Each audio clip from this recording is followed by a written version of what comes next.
बळीराजासाठी सर्वात मोठी good news. राज्य मंत्रिमंडळाकडून अखेर कर्जमाफीला मंजुरी।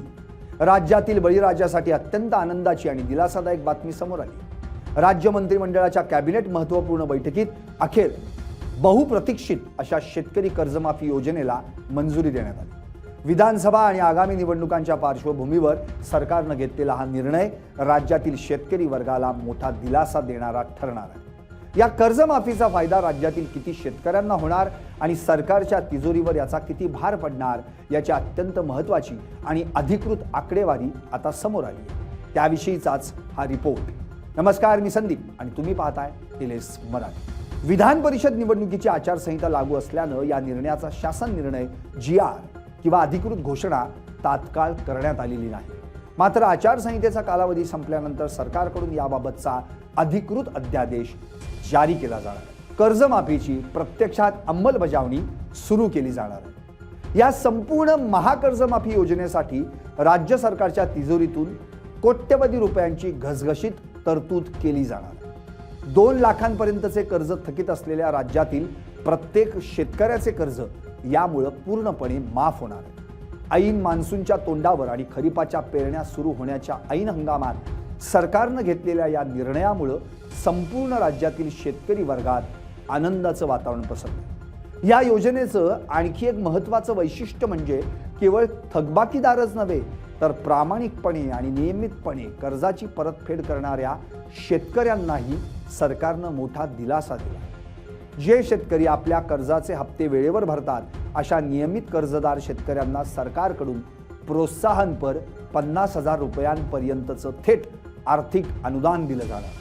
त्यामुळे कर्जबाजारी शेतकऱ्यांसोबतच नियमित बँक व्यवहार ठेवणाऱ्या शेतकऱ्यांनाही या योजनेचा प्रचंड मोठा आर्थिक फायदा होणार आहे। निवडणूक आयोगाच्या सूचनांनुसार आणि विधान परिषद आचारसंहितेच्या नियमांमुळे या कर्जमाफीची जाहीर किंवा अधिकृत घोषणा करू शकत नसल्याचं मुख्यमंत्री देवेंद्र फडणवीसांनी म्हटलंय।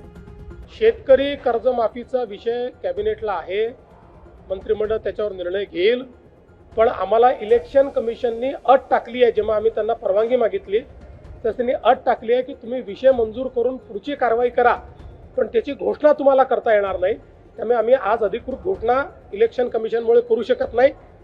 आज आम्ही निर्णय घेऊ, निर्णयाप्रमाणे कारवाई सुरू करू, इलेक्शन संपल्यानंतर त्याची घोषणा करू। घोषणा ही तर मला असं वाटतं औपचारिकता आहे। आज आम्ही निर्णयच करतोय, त्याचा निर्णय आम्ही आज करतोय, पण काय निर्णय घेतो याची घोषणा आम्हाला करता येणार नाही। सरकारच्या वतीने राबवण्यात येणारी शेतकरी कर्जमाफी योजना पुण्यश्लोक अहिल्यादेवी होळकर कर्जमाफी योजना या नावाने ओळखली जाणार। या योजनेसाठी सरकारने एक निश्चित कट ऑफ तारीख ठरवली। त्यानुसार एका ठराविक तारखेपर्यंत ज्या शेतकऱ्यांचे बँक कर्ज थकीत आहे अशा सर्व शेतकऱ्यांना या योजनेअंतर्गत पात्र धरलं जाईल। या पात्र शेतकऱ्यांचे 2 लाख रुपयांपर्यंतचे संपूर्ण पीक कर्ज माफ केले जाईल। त्यानुसारच आजच्या कॅबिनेट बैठकीत या कर्जमाफी प्रस्तावाला गुप्तपणे मंजुरी देण्यात आली। आचारसंहितेचा अडथळा दूर होताच सरकार या योजनेचा संपूर्ण आराखडा आणि अर्ज प्रक्रियेची माहिती जनतेसमोर ठेवणार आहे।